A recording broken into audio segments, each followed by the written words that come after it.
नमस्कार, आपण पाहताय कोकण वार्ता न्यूज. कोकण वार्ता न्यूज मध्ये आपलं सर्वांचं स्वागत. पाहुयात बातमी सविस्तरपणे.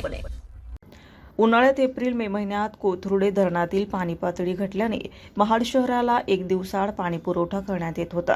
मात्र जूनपासून मुसळधार पावसामुळे कोथरुडे धरण तुडुंब भरून वाहत असतानाही महाड शहरातील भीमनगर परिसरातील गणपत अपार्टमेंट आणि तुळशी वृंदावन सोसायटीला आजही एक दिवसाआड आणि केवळ 1 तासच पाणी पुरवठा होत असल्याने नागरिकांमध्ये तीव्र नाराजी आहे.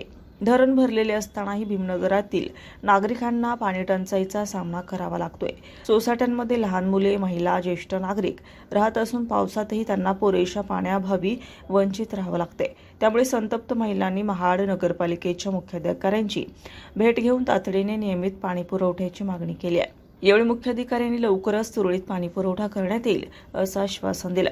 मात्र आश्वासन पूर्ण न झाल्यास 2 दिवसानंतर नगरपालिकेसमोर हंडा आंदोलन छेडण्यात येईल असा इशाराही महिलांनी दिलाय. लोकप्रतिनिधी आणि नगराध्यक्षांना आम्ही निवडून दिले, मग आमच्याकडेच दुर्लक्ष का केलं जाते असा देखील सवाल महिलांनी उपस्थित केलाय. ब्युरो रिपोर्ट, कोकण वार्ता न्यूज, महाड. नगराध्यक्ष निवडून दिलेला आहोत, त्याचा फायदा काय काय उपयोग आहे आम्हाला? आणि हा हेवा भीमनगर मध्येच का झालेला आहे? प्रत्येक ठिकाणी पाणी येते, मग आम्हालाच पाणी पुरवठा कमी का? आम्ही का वंचित पाण्यापासून? आज 14 तळे हा पाण्याचा सत्याग्रह बाबासाहेबांनी केलेला आहे, तो कशासाठी केलेला आहे? आणि आम्हीच वंचित का त्याच्यापासून? दरवर्षीच पाण्याचा ही बोंबाबोंब आहे की नगरपालिका ही एक दिवस आड करून आम्हाला एप्रिल ते मे पर्यंत पाणी पुरवठा करतच नाही. एक दिवस आड करून पुरवठा करते आणि तेव्हा आम्ही ऍडजस्ट करून घेतो, कारण धरणाला पाणी नसतं.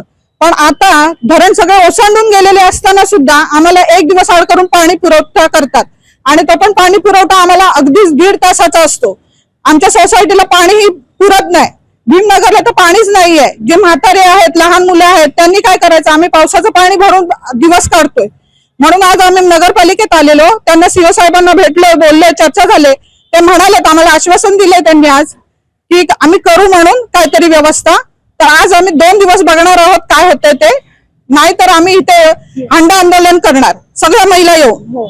ताज्या बातम्या आणि नवनवीन घडामोडी पाहण्यासाठी आजच आमच्या कोकण वार्ता न्यूज चॅनलला लाईक करा, सबस्क्राईब करा आणि बेल आयकॉन प्रेस करा आणि पाहत रहा कोकण वार्ता न्यूज.